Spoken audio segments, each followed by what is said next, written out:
Ежегодно тысячи гомосексуалов по всему миру решаются на каминг-аут. Для каждого это смелый шаг к новой жизни. А некоторые из них, открываясь общественности, вселяют надежду в тех, кто еще не нашел в себе силы рассказать о своей ориентации близким.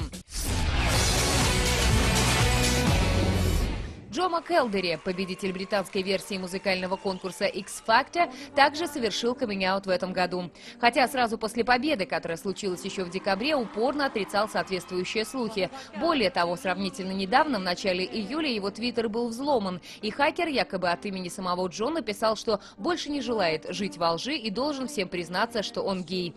МакЭлдери тогда был ужасно возмущен, а сообщение удалил, пожаловавшись читателям, что его твиттер взломали, после чего в очередной раз опроверг многочисленные домыслы о своей гомосексуальности, преследовавшие его со времени участия в X-Factor.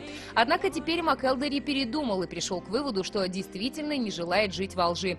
19-летний певец, работающий над записью своего первого альбома, сказал, что та история с хакерами заставила его задуматься над вопросом своей сексуальности и раскрыть глаза на правду себе самому и всему миру. «Теперь я чувствую себя свободным», утверждает Джо, «и буду продолжать жить». Бывший глава Национального комитета Республиканской партии и руководитель избирательного штаба Джорджа Буша на выборах 2004 года Кен Мелман тоже в 2010 году признался, что является гомосексуалом. «Мне понадобилось 43 года, чтобы привести в порядок эту часть моей жизни. За последние несколько месяцев я рассказал, что являюсь гомосексуалом, родственникам и коллегам». Большой резонанс в мировом шоу-бизнесе вызвал каминг-аут известного латиноамериканского исполнителя, обладателя множество наград и титулов Рики Мартина. Слухи о нетрадиционной ориентации артиста ходили давно и начали множиться после того, как в 2008 году Мартин стал отцом близнецов Матео и Валентина, рожденными от суррогатной матери.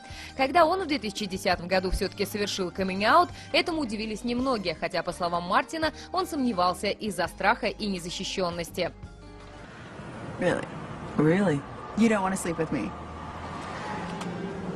No. Why not?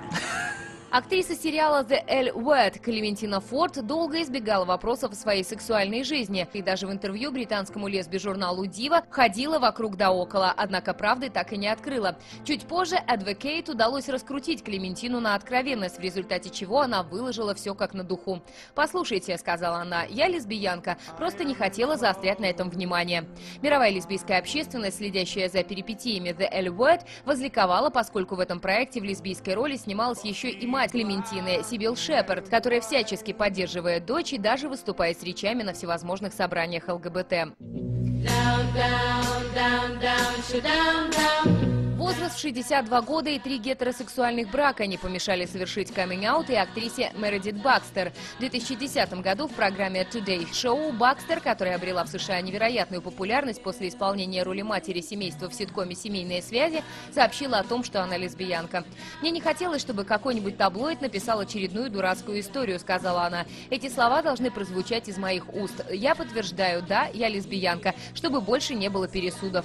Отправляясь со своей партнершей Нэнси в туристический круиз для лесбиянок, Мередит знала, что рискует попасться на глаза желтой прессе, и та обязательно уцепится за новый жареный факт. Так оно и произошло. Однако к этому моменту Бакстер уже была готова к каминг-ауту, который вскоре и совершила. А один из ее 5 детей, Питер, сказал, что очень рад тому, что мать наконец-то расставила все по своим местам.